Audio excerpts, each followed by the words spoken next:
Fala, Fábio. Beleza? Bem-vindo. Primeirão de hoje, hein?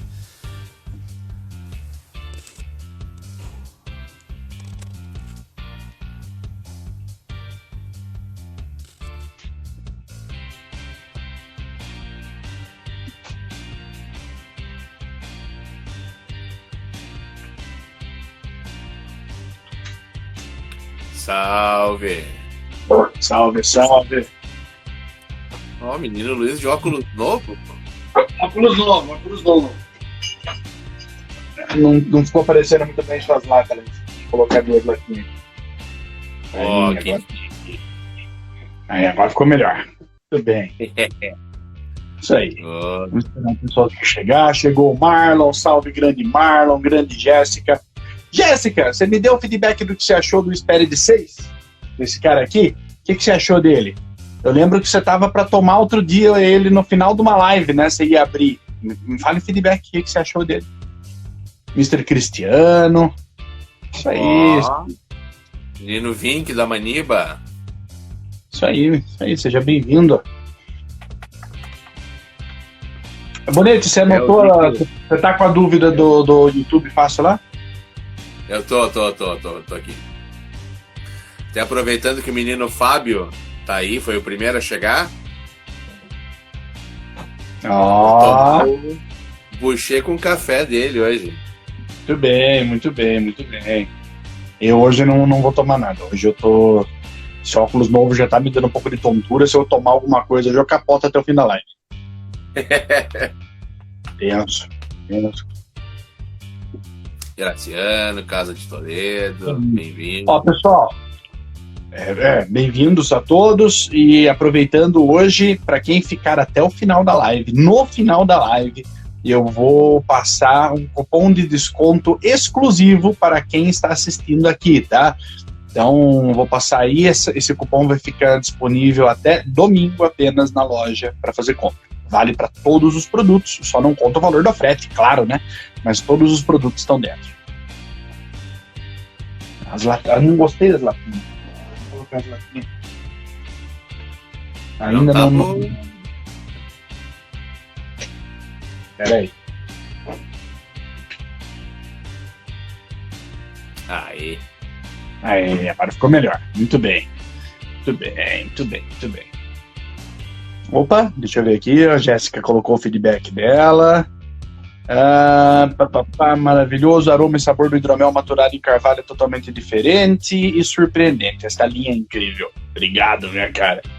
Valeu por esse feedback sensacional. O arrolhador de madeira, aquele, Graciano? Aquele há um tempão atrás?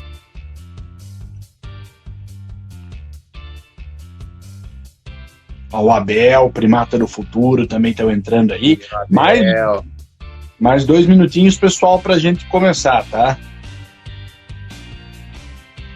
Salve, Mr. Abel. Paz! Faz tempo aquele arrolhador, hein, Graciano? Olha ali o Vink falando que tá tomando hidromelzinho do menino Ram, o outro fofucho. Opa, muito bem. O Ram faz umas coisinhas boas também. Bem boas. Bem, aqui eu tô dentro de onde é a lojinha Dente Azul, pessoal. Aqui que ficam as prateleirinhas, as minhas baguncinhas todas aqui da loja. É daqui que saem os pacotitos para todo o Brasil.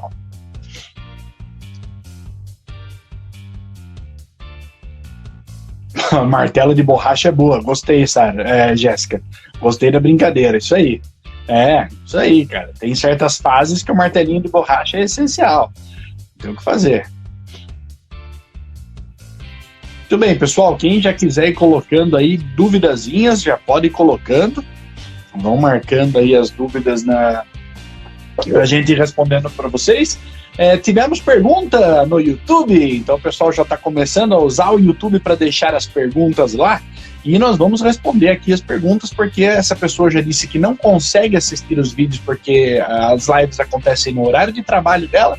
Então, nós vamos deixar já registradinhos. Muito obrigado por você deixar postado aí a sua pergunta. Quer começar com elas já, Bonete? Vamos lá, então. Deixa eu só dar um oi. A Clarissa Zonaro acabou de entrar. Essa é uma amiga de muito, muito, muito tempo atrás. Carlinha chegou também. Carlinhos, que sejam bem-vindas. Carlos Souza. Boa noite. Não consigo participar das lives do trabalho, mas sempre assisto depois. Parabéns pelo trabalho e obrigado por compartilhar os conhecimentos. As dúvidas são: como limpar o hidromel até não ficar mais resíduo algum no fundo? Ficar depois de dias é um problema? Tem mais 2 perguntinhas. Uso a levedura D47 para atingir um teor alcoólico mais alto. Vocês indicam outra? E a última é: gostaria que vocês experimentassem meu hidromel e dessem suas opiniões. Tá. Vamos começar do começo, então, né? Eu respondo a primeira, o Bonetti complementa, e vamos fazendo do jeito que a gente sempre faz, né? Como deixar o hidromel clarificar, né? A dúvida dele é sobre clarificação, basicamente, né? Então, o hidromel, para ficar legal, para ficar bonito, para ficar bacana, ele tem que chegar num ponto onde você vê, né, a garrafa, o copo, tudo que tem no hidromel tem que estar cristalino, brilhante, né? Você não pode ver depósito, não pode ter nada depositado no fundo, assim, ó. Esse, por exemplo, é um hidromel com depósito, né? E nós, caseiramente falando, né, essa aqui é minha linha profissional, é a linha registrada, então aqui tem outros métodos, outros processos e tudo mais, mas, caseiramente falando, nós temos que usar o tempo para esperar que tudo que esteja em suspensão de fato decante, e através de trasfegas subsequentes nós vamos eliminando esse decantado, né? Sempre levo o hidromel limpo para um outro fermentador, deixando a porra para trás, e eu posso auxiliar esse processo de decantação utilizando agentes clarificantes.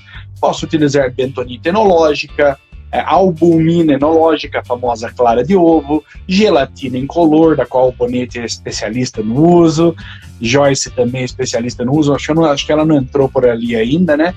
Mas existem alguns agentes clarificantes, né? O que esses agentes fazem? Eles grudam nas partículas que estão suspensas no seu hidromel, dando mais peso a elas e forçando a decantação. Então, você tem agentes clarificantes que têm carga positiva, agentes clarificantes que têm carga negativa. Eles sempre vão grudar em moléculas que tenham a carga oposta a si, né? Os opostos se atraem. Biofine também, exatamente, por causa do etoleto. Biofine é outro deles, né? Tem vários, hoje em dia tem vários, né? Quando a gente começou a fazer hidromel, tinha basicamente bentonita e clara de ovo, gelatina, né? Eram os 3 que tinham. E a questão, às vezes, que a gente usa um agente clarificante e parece que não causa a limpeza desejada no hidromel.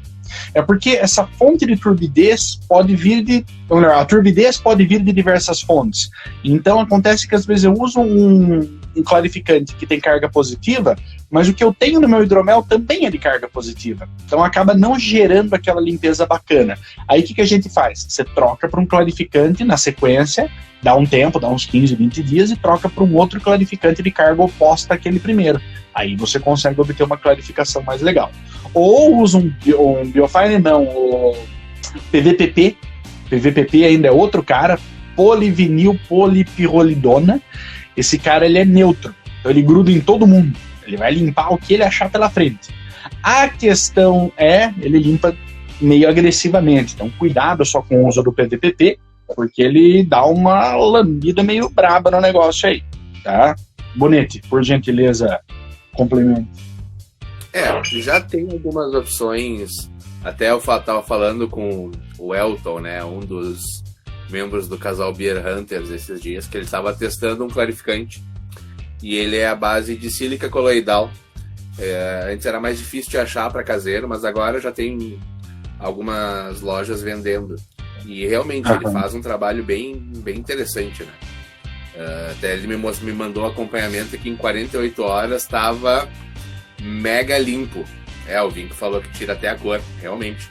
Bentonita também, né? Bentonita é conhecida por lavar a bebida se for colocado na proporção errada, né? A Isa também colocou aí. Isa, só para fazer um adendo, já que o pessoal está colocando a potência da questão do PVPP. Eu, particularmente, vejo o PVPP como uma última solução extrema. Tá? Eu não usaria PVPP se eu não tivesse, de fato, problema com clarificação no meu hidromel. Porque ele mesmo na dose mínima é isso daí, ele tira a redução, ele dá redução de aroma, de sabor, de cor, né? Ele é agressivo demais. Mas, por uma última solução, desculpa interromper, Bonito. Não, mas é isso aí. E caseiro, realmente, o primeiro passo é tempo. E aí, se não resolver, parte para os clarificantes. Mas, se possível, claro, dependendo do tamanho do teu lote, né? Pega esse clarificante e faz um teste para ver como é que ele vai se comportar. Porque às vezes a gente erra a mão, bota mais, bota menos, não é o clarificante ideal. Então a gente acaba desperdiçando tempo, recurso e não funciona. Então é bom sempre fazer um testezinho, né? Assim como qualquer outra coisa que a gente for tentar fazer na bebida, né? Vale um testezinho pequeno para depois a gente passar para o lote todo para poder resolver. Mas, como eles falaram no início ali, no começo, assim, a primeira opção é o tempo, é a trásfega. Muita gente é adepta do cold crash, né? Baixar a temperatura. Então, são formas, né, naturais de tu poder limpar a bebida sem perder a mão em algum aditivo clarificante que tu vai colocar. Exatamente. Clarificante, todos eles têm que ser usados com muito cuidado, né? Que nem o Hidromel Tuya colocou que bentonita é um perigo. Na verdade, assim, perigo, todos eles oferecem algum, né?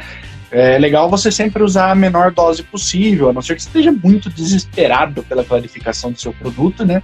Mas todo clarificante realmente pode passar da conta e matar o teu hidromel. Eu lembra, Bonete, quando tinha aquele fórum lá, o Hidromel Brasil, Formeiros, que eu tinha criado lá atrás? Eu lembro que naquele fórum, um cara colocou uma foto de uma vez de um hidromel que ele exagerou na bentonita, porque ele queria ver o que acontecia. O hidromel dele ficou parecendo uma vodka. Limpou todo o hidromel dele, acabou com o hidromel dele. Então, sim, todo clarificante é um pepino, mas o PVPP é agressivo demais. Tá? O PVPP ele agride demais, ele exagera na conta. E todo clarificante também, além de clarificar, ele pode ter efeitos secundários. Mas aí não vamos estender nisso aqui hoje, senão a gente vai falar o tempo inteiro de clarificante só, tá? Para a galera que entrou agora por último, antes do Bonete começar a responder a segunda pergunta deixada no YouTube, para a galera que entrou agora, quem ficar até o final da live, eu vou liberar um cupom de desconto de 7% para a loja O Dente Azul. Então fiquem aí até o final para ganhar um cupomzinho de desconto exclusivo para quem assiste a live. Beleza? Bonete, por favor. Só dar um oizinho ali que chegou o casal Beer Hunters e foi citado antes de entrar aí. A gente estava falando de clarificação, eu usei o teu exemplo aí, né? Então vamos, só para não perder a deixa. Próxima pergunta, então, né, foi sobre levedura, né? Ele usa a D47 para ter um teor alcoólico maior. Se a gente sugeriria alguma coisa. Como a gente costuma dizer, toda levedura é válida, só tem que conhecer o perfil dela. Se tu quer uma bebida mais alcoólica, tem que procurar outras alternativas. Na Lauvan a gente tem aí, né, 71B, que é RC, que também são leveduras com a mesma faixa de tolerância alcoólica. Tem a EC, 1118 e a K1, 11, 16 também, que são as mais tolerantes. Red Star, Pastel Champagne, Premier Cuvée, a M05 da Mangrove Jacks, essas são com tolerância bem alta.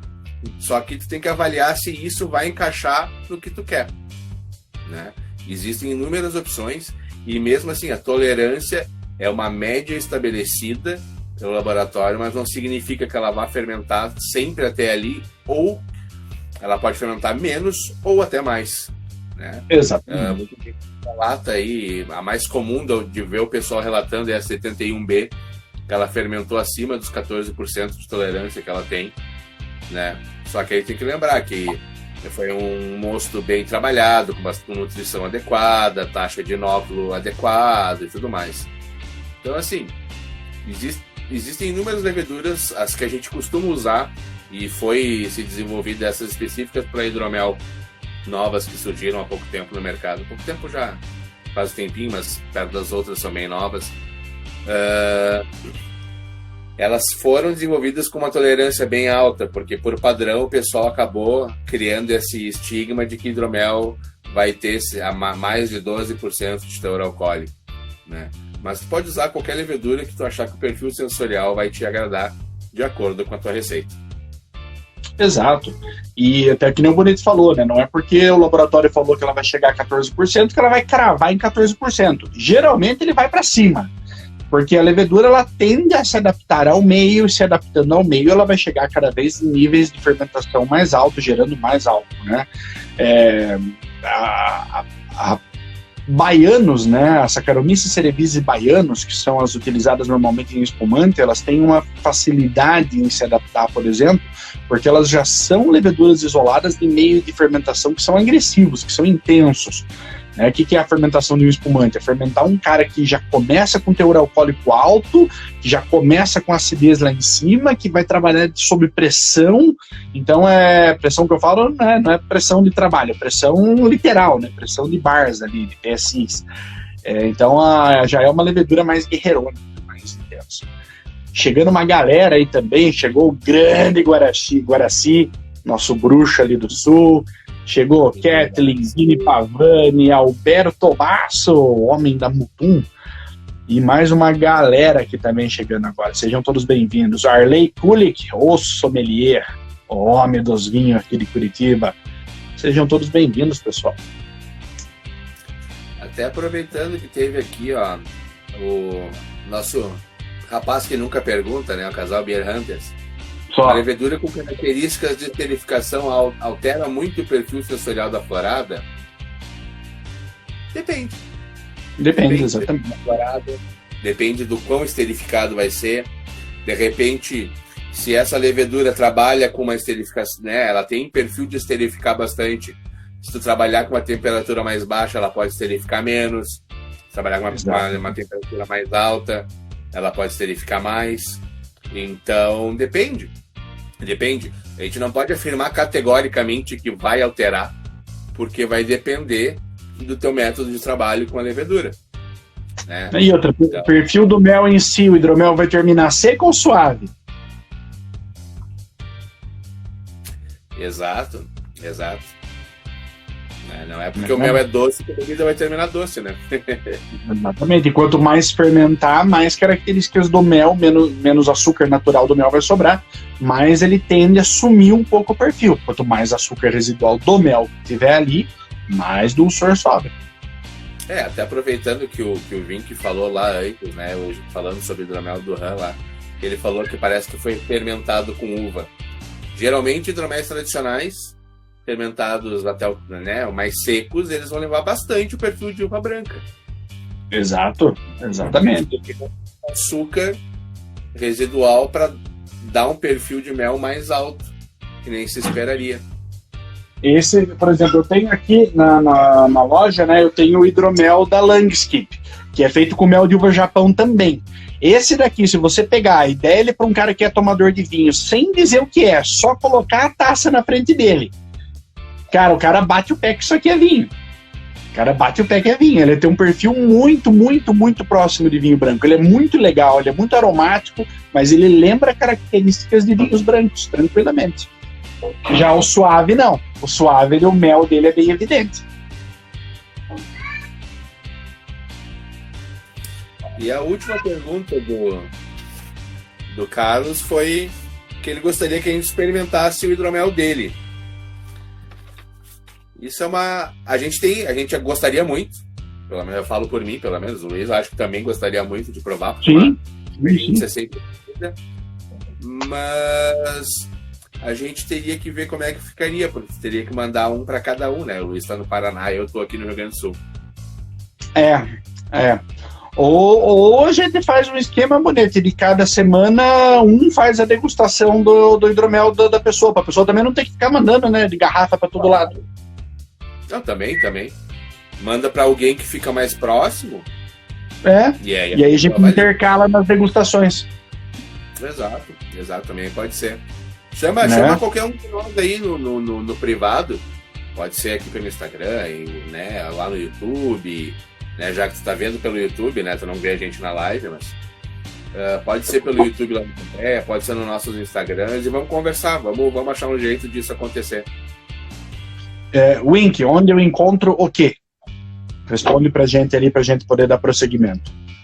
Marcelo Menin fez uma pergunta aqui, volta, cadê? Sou do Sul também, Caxias do Sul, 2 graus aqui. Que delícia, hein? Só experimentar o hidromel que estamos fazendo. Semana que vem vamos comprar do site, pois nunca tomei. Marcelo, você que chegou, não sei que hora você chegou aí, fica até o final da live. Hoje eu vou dar um cupom de desconto para quem estiver assistindo. Vocês aproveitam já que você quer comprar, já compra com desconto, meu jovem. Perguntaram lá em cima, Bonete, sobre como é o processo de registro comercial dos nossos hidroméis. Por favor. Eu sou cigano, né? Para quem não sabe o que é cigano, significa que eu não tenho uma fábrica, eu produzo hidromel na fábrica de alguém. Então essa fábrica ela detém os registros né, tanto de produção quanto das bebidas, né? Que a outra opção seria tu montar a tua fábrica, e aí tu vai ter que fazer registro no mapa, né? Alvará, vigilância sanitária, aquela parada toda. Para registrar, é bom consultar não só a fábrica, se tu vai fazer cigano, ou né, se tu vai montar a tua fábrica, os órgãos correspondentes, mas consultar também nome de marca, né, que isso é bem importante, né? Muitas vezes a gente não dá bola para isso, né? Mas se essa marca já existe na categoria, na mesma categoria de registro, tu pode te incomodar, tu pode perder o uso dela, ter que trocar tudo, enfim, é um monte de coisa. Mas registro de produção basicamente é isso: ou tu é cigano, ou seja, tu produz na fábrica de alguém, ou tu monta a tua própria fábrica. Exatamente. Como é que funciona normalmente a terceirização, né? Eu também produzo cigano, eu também não tenho fábrica. Então, só para dar uma explicada mais como é que funciona, porque até o começo do ano agora eu trabalhava na vinícola franco-italiana aqui na região metropolitana, e ali eu terceirizava, não só o meu, como para algumas outras marcas também, tá? Até o Wink perguntou, né, desse hidromel que eu mostrei, né, do Langskip. O Langskip é um hidromel que foi feito terceirizado na vinícola que eu trabalhava, né? Inclusive foi feito com a minha consultoria. Então esse hidromel tem na minha loja virtual, odenteazul.com.br, tá? Você encontra ele lá para compra. Ele era um pessoal de Maringá, essa galera me procurou para produzir lá e também procurou a consultoria para a gente fazer junto. Então ele é, que nem eu falei, né, bem delicadinho, fruta... vai puxar para uma fruta branca bem delicadinha, madura, uma frutinha em calda, lembra bastante vinho branco mais leve, digamos que vinho de uva Gewürztraminer, Riesling, vai puxar bem para esse perfil, tá? Tem lá na minha loja. Quando você contrata uma empresa para fazer o seu hidromel, você vai contratar a mão de obra deles, tá? Você vai fornecer todos os insumos, você vai fornecer garrafa ou lata, que nem o Bonete, você vai fornecer rótulo, você vai fornecer rolha, você vai fornecer o mel, você vai fornecer a receita. Você vai dar tudo pronto pro cara. O cara ele vai fazer o quê? Ele vai usar o equipamento dele, a mão de obra dele e executar exatamente aquilo que você falou para ele fazer, tá? Então o cara ele vai pegar todos os seus insumos, vai produzir e vai te entregar o lote finalizado. O registro vai sair no nome da empresa que produziu para você. Então, se você pegar os meus hidroméis da Hesperides, está escrito lá, produzido e engarrafado por vinícola, tralalá, tralalá, tralalá, e comercializado por Pompeia Hidroméis, que é o nome principal da Itéria Hidroméis, tá? O nome razão social. Então, funciona dessa maneira. Então, quando você for ciganar, né, quando você for virar cigano, você precisa procurar uma empresa que você confie, que você tenha algum relacionamento bem legal, porque é um processo de bastante confiança das duas partes para você chegar num produto bacana, com preço bacana, sendo honesto do começo ao fim da história. Porque, afinal de contas, você vai largar tudo na mão dos caras para fazer, né? A galera não libera para você ir lá botar a mão na massa para fazer em geral, tá? A não ser que você encontre diferente disso, certo? Então, funciona, é bem legal, você não tem que ter todo o gasto de uma empresa, mas tem que ser uma coisa bem conversadinha, bem ajustadinha, tá? Na vinícola ali que eu trabalhava, nós fizemos para 1, 2, 3, 4, 5 marcas diferentes, tá? A Pena ali perguntou. Sim, vai ficar gravado. Vai sempre pro YouTube do Pompeia Hidromed, então essas lives estão sempre disponíveis uns diazinhos depois, que é para vocês acompanharem a gente ao vivo e participar da brincadeira. Exatamente. Aí teve ali a Silver. Cervejaria faz cigana para hidromel? Se ela tiver registro, sim. Né? O importante é que a gente acostuma... Por exemplo, eu faço numa cervejaria. Né? Os meus hidroméis todos foram feitos numa cervejaria. Então, eles saem com o nome da cervejaria, né? Lá no registro, que nem o Luiz falou. Se vocês olharem meu rótulo, vai estar ali produzido por, né? Para Diamond Brew. Então, eles fazem, só que assim, cada bebida tem um seu registro. Se for fazer cerveja, tem que ter registro de cerveja. Se for fazer hidromel, cidra, vinho, bebida alcoólica mista, que são as bebidas que não entram, que aí a gente vai entrar na discussão de legislação do hidromel também, né? Bebida alcoólica mista é aquela que não se encaixa em nenhum dos registros formais que já tem ali, ou é uma mistura de alguns, então tem que ver quais são os registros que a fábrica tem para poder ver se tu pode produzir lá ou não, além de ter disponibilidade e vocês se acertarem. Exatamente, que é mais ou menos a mesma pergunta que a Joyce colocou também. O importante é que a empresa tenha os registros específicos. Se a empresa tiver os registros, não tem problema nenhum, tá? Que é outra coisa a se importar, né? Você vai produzir com o cara, confira se o cara tem todos os registros. Emendando ali, o Charles perguntou, nesse caso a receita pertence a eles ou você ainda detém? A receita deve ser sua, não deve passar para a empresa que produziu, a não ser que você a venda num contrato específico para isso, tá? Então, por exemplo, nós temos no mundo da cervejaria o caso da Petroleum, que é da cervejaria Dum, mas que a Vals, lá de Belo Horizonte, também produz. Por quê? Porque quando a Dum começou a fazer, um dos lugares que eles se ganaram foi na Vals, e eles fizeram um acordo com a Vals lá atrás, vários anos atrás, para que a Vals também vendesse a Petroleum sob o nome dela. Né? Era uma ideia para espalhar mais. Estava muito no começo das artesanais, né? Tanto que depois a Vals foi vendida para a Bembev e hoje a galera da Dum quer tirar a Petroleum de lá. Então tem que amarrar muito bem a situação, conversar tudo em contrato bonitinho para não acontecer esse tipo de zica depois aí mais para frente, tá? Oficialmente, sem tu ter um contrato especificando que a receita é tua e tua propriedade, oficialmente a receita é da indústria, da fábrica, porque ela que registra, né? Exato. Ela registra o nome dela. Então tem que tomar muito cuidado com isso, né? No meio cervejeiro é normal as pessoas produzirem cigano nos outros e o pessoal respeitar, tá? Mas não custa ter um cuidado, ser bem conversadinho, assim como vai produzir e tudo mais. Então, porque que nem o Luiz falou, é raro a pessoa entrar, se tu for só cigano, né? Se tu não tiver uma parceria com a fábrica que for fazer, é raro tu conseguir entrar. Até porque isso mexeria com toda a dinâmica do trabalho da fábrica. Isso Exato. É inviável, né? Então Exato. Tem que ser tudo muito bem conversado, muito bem ajustado para nenhum dos dois lados acabar se prejudicando.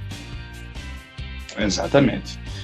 Chegou o Mu aí, Espírito Montes, chegou uma galera, Montanha, que é clientão da loja também, aqui de Curitiba, Andresa, cara, uma galera, chegou bastante gente aí. O Camilo Frio, tá esfriando ainda, cara. No Bonete lá, o frio brabo já chegou. Aqui diz que chega amanhã o negócio. Aqui a pancadaria chega amanhã. Estão prometendo que vai nevar na serra aqui, né? Pois é, eu vi algumas notícias que já começou a nevar aí na Serra Bonete. Ah, é? Não vi. Eu tava fazendo as coisas agora. Eu vi umas notícias aí que já caiu sim, cara. São Francisco de Paula, Nova Petrópolis, algumas cidades já tava começando a dar um gelinho aí. Peraí, tem aqui Teve uma pergunta sobre fermentador reaproveitado e outra sobre fermentador de inox. Exato. Reaproveitamento de baldes, bombonas, galões e... Só rapidinho que a Joyce mandou uma pergunta aqui. Sim, tu pode contratar a produção em qualquer fábrica e vender em qualquer lugar do Brasil, né? Isso é tranquilo. Mas voltando aos fermentadores, depois a gente complementa mais a pergunta da Joyce. Tem coisas a complementar em relação a isso. Tu pode reaproveitar. Não é aconselhável tu reaproveitar fermentadores que tenham tido qualquer tipo de gordura ou produtos com aromas e sabores muito extremos, né? Já teve caso aqui que eu sei de gente que tentou aproveitar as bombonas aonde se transportava azeitona a granel. Para limpar é horrível, pode deixar algum aroma, algum sabor, né? Pode reaproveitar o que tu quiser, um galãozinho de água de 5, 20 litros, tranquilo. Só tem que ver, porque o plástico é um material que pode ser contaminado por aromas, né? E também algumas substâncias, então ele pode ser problemático. Eu já usei, eu comprei uns fermentadores reaproveitados e eu fiz um lote teste e depois nunca mais usei porque contaminou, né? Contaminou no sentido de ter ficado aroma. Eu comprei uma bombona, na época acho que era 30 litros ou 40, enfim, que tinha sido transportado óleo de algum peixe. Eu terminei com um lote de hidromel com um cheiro de peixe. Boa. Foi uma das experiências ruins que eu tive, né? Claro, depois eu consegui dar jeito, acabei ficando com hidromel só para fazer experiência, né? Mesmo conseguindo corrigir a maioria dos aromas e sabores, aí eu percebia no fundo que ainda tinha, então tem que tomar esse cuidado. Fermentador de inox seria o ideal por ser inerte, né? É fácil limpeza, resiste a tratamento com soda, com tudo, né? O plástico já é complicado, já não dá muito, dependendo do plástico. Então seria o ideal. Para caseiro é bonito, mas só se tu quiser investir num equipamento mais caro, né? Eu trabalho com bombona, o Luiz trabalha com bombona nos caseiros também. Então eu acho que para caseiro é o suficiente ser em PP ou que nem as bombonas que eu tenho aqui são de HDPE, né? Poliestireno de alta densidade, né? Então, na minha opinião, tu pode reaproveitar, só tem que cuidar para ver se não vai ter nenhuma coisa que possa detonar a tua bebida. E o que o Bonito falou aí é bem importante, não é qualquer plástico, né? O ideal é ser polipropileno grau alimentício. Você não vai catar esses balde que transporta glucose, xarope enfim, xaropaiada, adubo e querer usar para hidromel, né? Tem que também ter o bom senso de usar uma coisa que de fato é para produto alimentício, não é qualquer um. Em relação a essas bombonas de azeitona, bombona de cogumelo, bombona de coisa de peixe, isso aí, cara, é muito difícil de tirar o aroma. Margarina, são bem difíceis de tirar os aromas mesmo, né? E outra coisa, tem que tomar cuidado também como lava, mesmo novo, bombona de plástico, você não pode criar ranhura nelas. Então você não pode, por exemplo, colocar um bombril ali dentro para limpar ou raspar com a faca, porque qualquer ranhura dessa que fique vai virar depósito de contaminante, tá? Vai entrar contaminante ali, você não vai conseguir sanitizar e vai dar zica. Então tem que tomar muito cuidado, não só com a origem do material, como também com a manutenção dele. O inox, né, que nem o Bonito falou, ele é totalmente inerte, a limpeza dele é show de bola, você não consegue criar ranhura nele com facilidade, ele tem uma resistência muito grande, e além de tudo, a durabilidade dele, né? O inox ele vai durar, cara, vai ficar de herança, 2, 3 gerações de herança.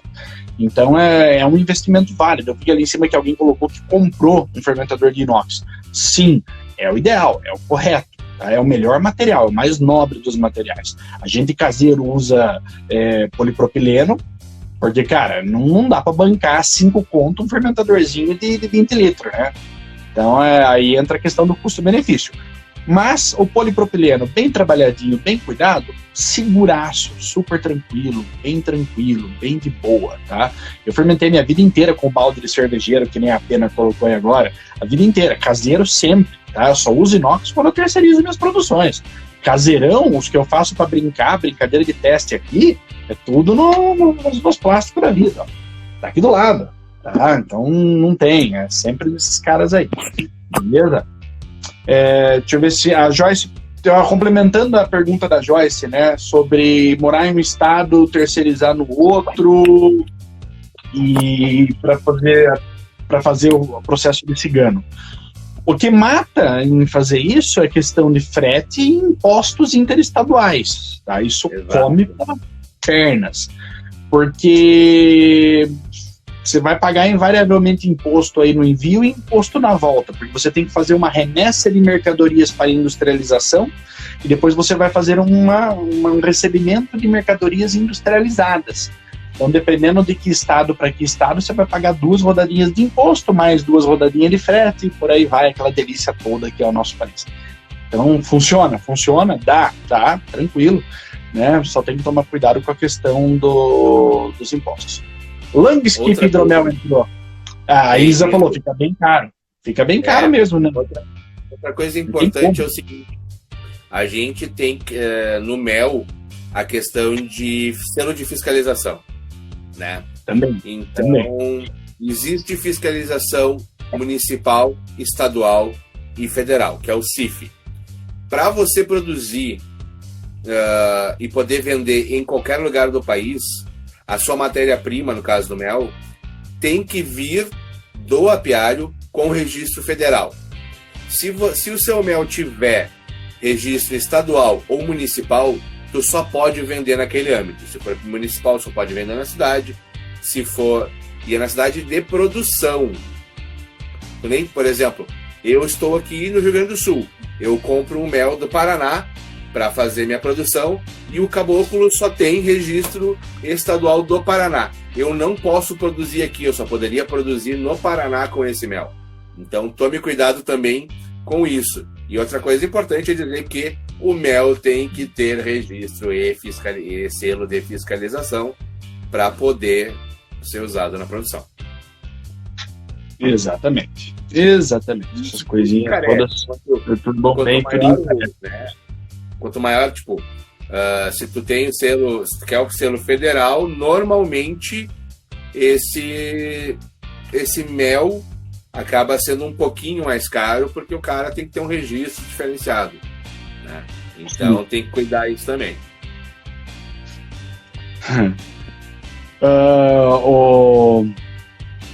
Deram uns bons nomes aí pro seu hidromel, programa de peixe, Mead of the Sea, Fish Mead, uns nomezinhos bem legais. Eu vi. Vayer Bruno fez uma pergunta ali: como posso regular o pH do mosto e a acidez? Bonitinho, quer começar? Eu particularmente não faço, mas não faço porque caseiro eu nunca tive equipamento para isso, porém eu conhecia os insumos que eu estava usando, então eu sabia como é que era meu mel, se eu usasse alguma fruta, como é que ela era. E fui fazendo lotes testes para ver. Tem que cuidar de pH de fermentação, né? Porque senão a levedura sofre, ou ela pode entrar em dormência, morrer, enfim. Mas dá para controlar tranquilamente. Eu já vi muita gente falando que faz correção da água com sais antes da adição de mel, faz depois e tudo mais. Então é um passo de controle maior, que isso pode garantir a saúde da tua fermentação e o resultado final mais de acordo com o que tu quer. O que no hidromel normalmente se usa é usar uma solução tampão para evitar só que o pH baixe demais e tenha essas complicações, né? Então, quando você quer usar alguma coisa, o que eu particularmente aconselho a usar é usar carbonato de cálcio, porque ele gera uma soluçãozinha tampão que evita que o pH caia muito ali abaixo de 3,5, que aí é uma zona que começa a complicar para a levedura, tá? Em termos de acidez, você tem corretores que você compra, tem produtos que você consegue equilibrar, acertar um determinado nível de acidez, você consegue tirar a acidez ou você consegue aportar acidez. Então você tem blends de ácido cítrico, ácido málico, enfim, você consegue comprar ácidos específicos em pó ou pode usar frutas ácidas, por exemplo, para corrigir aquela acidez que você achou que não ficou legal. E a acidez é um ponto importantíssimo no equilíbrio do hidromel. Por exemplo, o hidromel que tem dulçor pronunciado, ele tem que ter uma acidez que equilibre esse dulçor, senão seu hidromel vai ficar enjoativo, tá? Aquela bebida que enjoa, que cansa no paladar, ela é equilibrada com acidez, tá? Para você zerar isso. Pense, por exemplo, na Coca-Cola, aquela desgraça, com aquela quantidade absurda de açúcar. Como é que aquilo pode ser refrescante, cara? Como? Porque aquilo tem uma quantidade cretina de ácido fosfórico e gera esse equilíbrio. Tá? Então, equilíbrio de acidez com dulçor é fundamental, certo? Então, sempre pensem nisso. Não só acidez, você também tem a carbonatação, que ela gera a sensação de acidez carbonatal. O gás carbônico presente, ele aumenta a sensação de frescor, dando impulso para a acidez presente. Então, são 2 fatores que ajudam aí nesse cara, tá? Mas dá para comprar ali ácido cítrico, ácido málico, ácido tartárico, tem vários que você compra. Por que tem vários? Porque cada um deles vai gerar uma sensação de boca distinta. Então compra, tira umas amostrinhas do teu hidromel, faz teste com cada uma delas, experimenta ali, vê o que você quer só um, você quer misturado, depois chega numa proporção nas amostras e aplica no seu mosto como um todo, tá? Só antes do Bonito passar, galera que está na live, quem quiser fazer compra na loja Dente Azul, segura aí até o fim da live que eu vou divulgar um cupomzinho de desconto exclusivo para os hidromeliantes, tá? Não, teve aqui. Tem uma canetinha eletrônica para medir H, são os pH-metros. Existem diversos tipos. Eu tenho até por aqui. Deixa eu pegar aqui. Pega aí. Sim, existem diversos tipos, marcas, formatos, meios, os portáteis, os de bancada, existem diversos, ele ajuda bastante. Só tem que lembrar que eles precisam ser regulados e regulados meio frequentemente porque eles podem perder a regulagem. Outra coisa é cuidar a conservação do eletrodo, que quem tem o refratômetro, não, o pH-metro, vai ver que parece como se fosse uma pontinha que fosse um LED, que é onde é feita a medição. Aquilo ali tem que ficar guardado numa soluçãozinha, tem que ser limpo frequentemente, porque senão tu vai ter que trocar o eletrodo, ou ele não vai ler direito, ou tu não vai conseguir regular. Existem também diferentes formas de... As marcas, né, os modelos diferentes têm formas diferentes de regulagem, né? Uns é a regulagem manual, que é como se fosse um parafusinho, coloca uma chave ali e aí vai ajustando, coloca na solução teste e vai ajustando. Tem outros que é regulagem eletrônica, tu marca ali que tu tá botando uma solução com pH X, bota para fazer a medição e ele regula eletronicamente. E é muito importante ter essa regulagem, porque senão é uma ferramenta que tu tá usando que não vai te ajudar em nada, né? Exatamente. Tu tá tentando uma coisa para te ajudar e se tu não... É aquela coisa, não adianta tu ter a ferramenta, não cuidar dela e não saber usar. Então tem que ter esses cuidadinhos aí. Salve, Gigante! Grande a presença do Gigante aqui. Sempre me dá uma alegria, cara, porque o Gigante ele tem uma vibração toda dele, cara. É sempre um prazer ter o Gigante. Quem é do sul aí, pessoal? Cervejaria 8, ó, do Mestre Gigante aí, esse é fera. Chulapa, eternamente chulapa. Exatamente, muito bom, muito bom. O que mais que tinha de pergunta aí, Bonete? Eu não achei meu pH-metro aqui, tá? Tentei achar ele aqui, mas, cara, não faço ideia de onde ele esteja. Tá com a Juju. É possível. Perguntaram antes de que vai. Eu vi uma pergunta. Eu particularmente nunca usei. Nunca fiz teste de vai em casa. Nunca usei. Tenho muito interesse. Tenho bastante. Só ali rapidinho. Fita de pH. voltamos na fita de pH. Tenho bastante interesse por causa das possibilidades. Não só porque ela aguenta a temperatura, mas principalmente por causa dos perfis sensoriais que eu já ouvi o pessoal relatando. Eu já tomei cerveja feita com Kveik. Eu gostei muito, muito, muito, muito. Foi um perfil frutado, esterificado de frutas, né? Que eu gostei bastante e prevejo que casaria com algumas receitas, né? Eu, no momento, tô preso em casa, né? Não tenho saído para quase nada. Então, não vou procurar agora, mas tenho muito interesse. Tenho fermentador livre esperando para usar uma Kveik e qualquer hora dessas eu vou catar uma aí. Pois é, eu também preciso mexer com alguma coisa disso daí para ver qual que é a dela, até eu conseguir terminar de arrumar as minhas coisas aqui recentemente para deixar organizado. Eu também tô a fim de botar algum carinha para fermentar aqui. Ô, Rafa, o meu tio na live, Alcides Montico Filho na live, cara, muito, seja bem-vindo, tio, seja bem-vindo. Elton, não sei, passou tuas perguntas, eu não vi, repete aí uma por uma. Eu vi uma dele perguntando se era legal começar o hidromel com água a pH 10. Olha, depende muito do seu objetivo em relação à receita, né? Você sabe que você vai deixar ela bem alcalina desse jeito, você vai matar qualquer sensação de acidez, você vai ter que ter um hidromel com alguma coisa bem vibrante ali na sensação de boca, em aroma não, em sabor e sensação de boca para compensar essa alcalinidade. Não sei, depende muito do que você quer fazer nessa brincadeira. Não tem, cara, água com pH bom, pH ruim, depende. Você tem que ver também qual é o pH que o mel vai deixar a sua água após uso, porque o mel é rico em minerais, ele é rico em alguns ácidos orgânicos também, então ele vai modificar bastante o pH da sua água quando você for fazer a mistura, fazer o mosto. Então a água pH 10 antes pode virar pH 6, 5 pós-mistura, vai saber, tá? Então depende muito do que você quer fazer. Aí, Wolfgang, gostou? Rapidinho, antes de responder a Jéssica, que eu já vi que é a segunda ou terceira vez que ela pergunta isso. Verdade. Fita de pH. Fita de pH é uma solução prática, barata e fácil de usar. Porém, a gente pode se enganar porque é visual.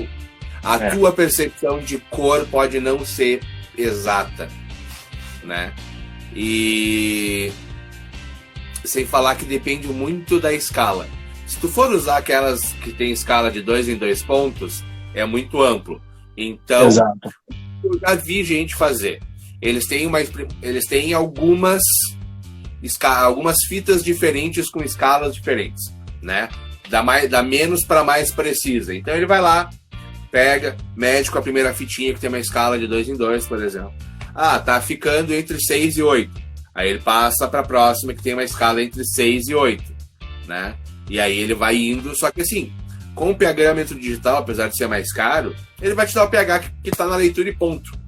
Só tem que ter cuidado na hora da manutenção e de ele estar calibrado. E até aproveitando ali, seguindo no pH, antes de responder a Jéssica, o Beer Hunters colocou ali, se eu for utilizar alguma fruta mais cítrica, então é legal começar com pH mais alto. Depende. Às vezes você quer acidez extra, que esse cítrico, que essa fruta, que seja lá o ingrediente que você for usar, vai trazer para o seu hidromel, exatamente porque você vai deixar um dulçor residual que você quer equilibrar. Então não tem um ponto definitivo nessa história. Tem o equilíbrio final da história toda, né? Então pode ser que você queira fazer um hidromel sequíssimo, tipo o deserto do Saara, e você quer que a acidez seja o menos perceptível possível para não criar muita secura, muita salivação de boca. Mas depende muito. Então não tem certo. Cara, pare com essa coisa de receita de bolo. Não tem receita de bolo. O hidromel é o resultado final. Você tem que chegar no final da história com aquela coisa equilibrada, tudo bonitinho. Aí fica legal, tá, Beer Hunter? Então não tem algo muito padrão assim, cara. Depende. E outras vezes você também começa a receita com a ideia de fazer o hidromel seco. Mas você percebeu lá no final do processo que aquele mel que você está usando ele é tão top que vale a pena deixar ele um pouquinho mais suave do que você planejou no começo. E aí? Aí você já usou um pH muito alto de início que vai te atrapalhar nesse processo lá no final. Agora, respondendo a Jéssica. Jéssica, na informação que eu tenho da questão do iodo, então, depois de feito, na informação que eu tenho é o seguinte: depois que você fez a diluição do iodo para uso, se ele tiver em recipiente fechado, tipo um borrifador, uma piceta, algo do gênero, no máximo 24 horas. Se ele tiver aberto, tipo num balde que você vai mergulhando as coisas no sanitizante, como eu faço, no máximo 2 horas. Tá? Essa é a informação que eu tenho em relação ao iodo depois de diluído.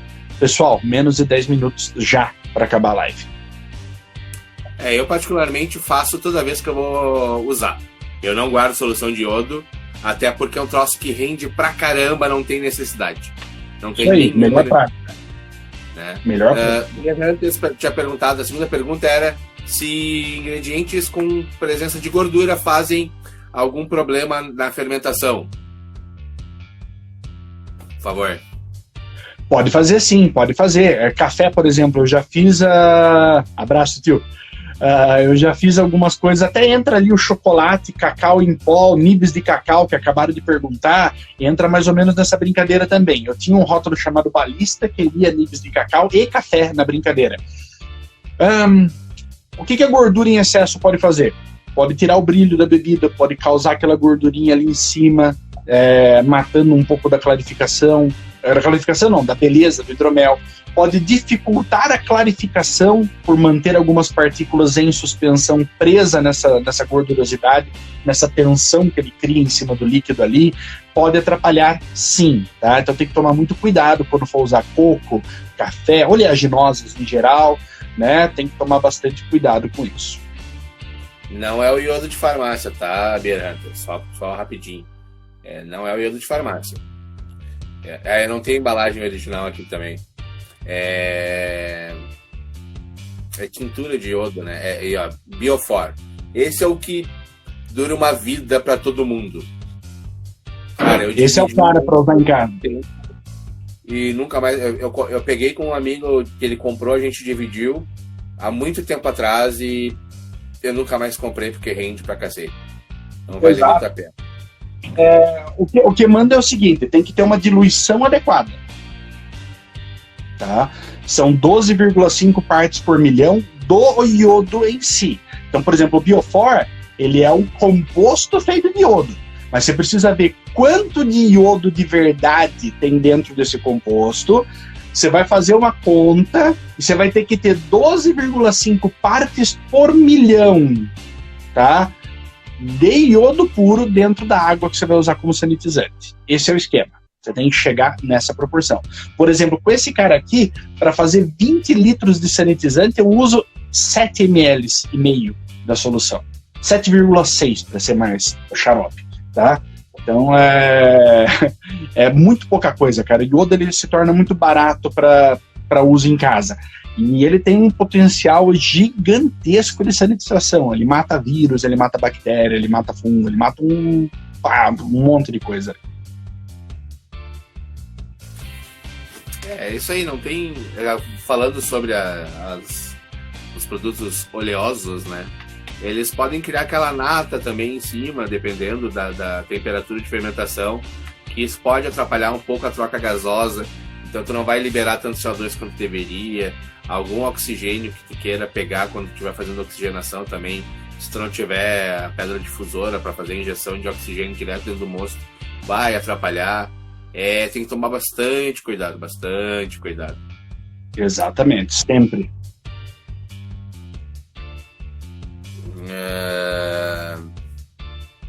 Que mais que tinha aqui? Enquanto o Bonete vai olhando as perguntas aí, o Camilo pediu para divulgar. Pessoal, o Paulo Camilo, do Denvana High Hidroméis, ele também está fazendo uma série de lives muito bacanas sobre hidromel, tá? E as lives dele são sempre aos sábados, às 19 horas. Então, cada live dele é com um convidado distinto. Eu sou nesse sábado agora, vou falar um pouco com o Camilo, nós vamos falar sobre a evolução do mercado brasileiro de hidromel nesses últimos 10 anos. E sábado seguinte é você, Bonete? Sexta, eu vou ser na sexta. Vai ser na sexta, você? Na próxima semana, na sexta-feira, a gente vai falar um pouquinho sobre competição de hidromel e tudo mais, vai ser bem bacana. Então, ó, galera, mais umas lives bem legais. Adri Silver, reaproveitamento de levedura em hidromel é igual o processo da cerveja artesanal? Sim, porque é o mesmo, é reaproveitamento de levedura. Não é porque é de cerveja ou de hidromel que vai ter diferenciação. Até porque é o processo para leveduras, não para a bebida. Exatamente. Só tem que cuidar aquelas coisas, né? De conseguir fazer a lavagem, separar as leveduras viáveis, ver se não tem nenhum insumo que foi para dentro do mosto, né? Que nem, por exemplo, cervejas muito lupuladas que levaram um dry hopping muito intenso. Então, os cuidados são parecidos porque o processo é o mesmo. Né? É o processo de reaproveitamento de levedura. A bebida é indiferente. Se tu for fazer no vinho, na cerveja, no hidromel, na cidra, na cachaça, né? A cachaça daí passa por outro processo, mas tem a parte fermentativa também, né? Então, é sim a mesma coisa. O que mais?